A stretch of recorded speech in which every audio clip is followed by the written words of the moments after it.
একটা মানুষ যখন জন্ম নেয় তখন সে কিন্তু হচ্ছে ফুলের মতো পবিত্র হিসেবে জন্ম নেয়। তো সেই মানুষটা যখন মাদকাসক্ত হয়ে যায় সেটা কিন্তু সে জন্মগত ভাবে হয় না। সে কিন্তু পরিবারের বিভিন্ন পারিপার্শ্বিক সামাজিকতার অস্থিরতা বা হচ্ছে এই মাদকের যে সহজলভ্যতা বা তার হচ্ছে একটা অজানা জানা সঙ্গদোষ, এগুলোর কারণে কিন্তু সেই পথে চলে যায়, বা তার হচ্ছে বিষণ্ণতা থাকতে পারে বা প্রেম ঘটিত কোনো বিষয় থাকতে পারে, এগুলোর কারণে কিন্তু হয়।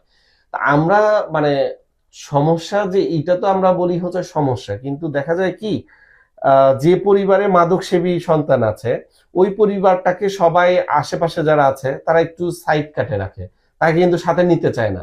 আবার যে ছেলেটা একবার ওই লাইনে চলে যায়, একবার মাদক গ্রহণ করা শুরু হয়ে যায়, দেখা গেল ওকেও আর ভালো কোনো সঙ্গ তারাও সঙ্গ দিতে চায় না, সে চাইলেও সেই সঙ্গটা পায় না। তো এই জায়গাতে আমরা চিন্তা করছি যে এই জায়গাতে আমাদের কাজ করা দরকার।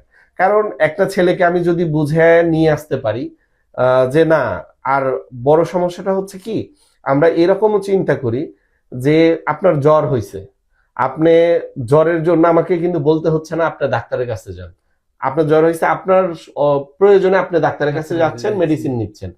এইটাও কিন্তু আমরা এই সমস্যাটাকে এইভাবে মূল্যায়ন করতেছি যে মাদকটা হচ্ছে আমাদের সমাজের এইরকম একটা ভাইরাস বা সমস্যা, এইটা শুধু আমার সমস্যা না।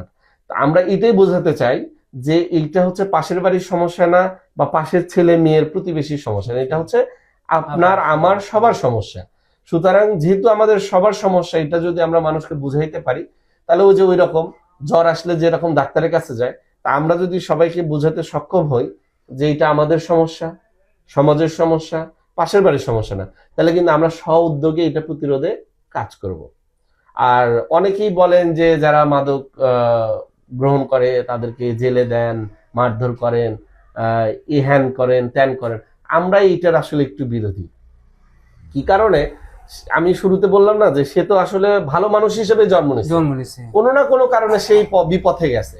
তো এই তাকে আবার সুপথে নিয়ে আসার দায়িত্ব কিন্তু আমাদেরই। এখন তাকে যদি আমরা ফেলে দেই তাহলে সে তো গেল সাথে দেখা গেল সে আরো 10 জনকে নিয়ে চলে যাবে।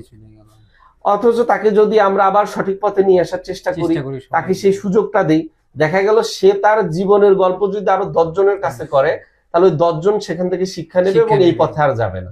আমরা মূলত এই কাজটাই করার চেষ্টা করছি, মানুষকে সচেতন করার কাজটা করছি।